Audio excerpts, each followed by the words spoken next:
L'assaillant était en effet porteur d'un ordinateur portable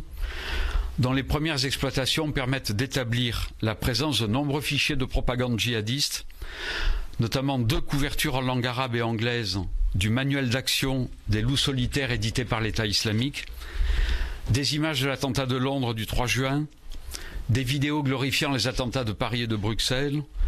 ou encore une vidéo d'allégeance des auteurs de l'attentat commis à l'église de Saint-Étienne-du-Rouvray en juillet 2016. Il était aussi porteur de 4 clés USB, toutes contenant des images ou vidéos non équivoques. Sans être exhaustif, ont notamment été découvertes des images de victimes de combats et d'exactions commises en Syrie, des images extraites de périodiques édités par les organisations terroristes, je pense notamment à Dabiq, Dar al-Islam ou Inspire, des vidéos de propagande ciblant des volontaires à la prestation d'allégeance à l'État islamique, des photographies de Mohamed Merah, un guide de combat de Daesh, enfin à destination des volontaires à l'importation du djihad en France, intitulé « Les soldats du califat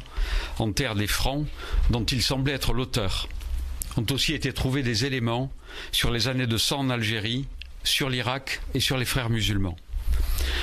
En outre, était découvert à son domicile un appareil photo dont l'exploitation a mis en évidence la présence d'une seule vidéo d'une durée d'1 minute et 54 secondes dans laquelle un individu de profil, une photocopie du drapeau de l'État islamique accroché derrière lui, pointe l'index droit vers le ciel et lit une feuille manuscrite avec un texte d'allégeance en langue arabe puis en français. Il apparaît que cette vidéo, horodatée au 6 juin, à 4h37 très précisément, a été tournée au domicile de Farid I. La photocopie du drapeau de l'État islamique a en effet été découverte déchirée dans une poubelle de son logement,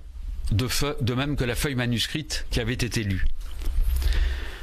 Ainsi, on peut dire que c'est imprégné de la propagande de l'organisation terroriste État islamique que Farid I a agi mardi après-midi,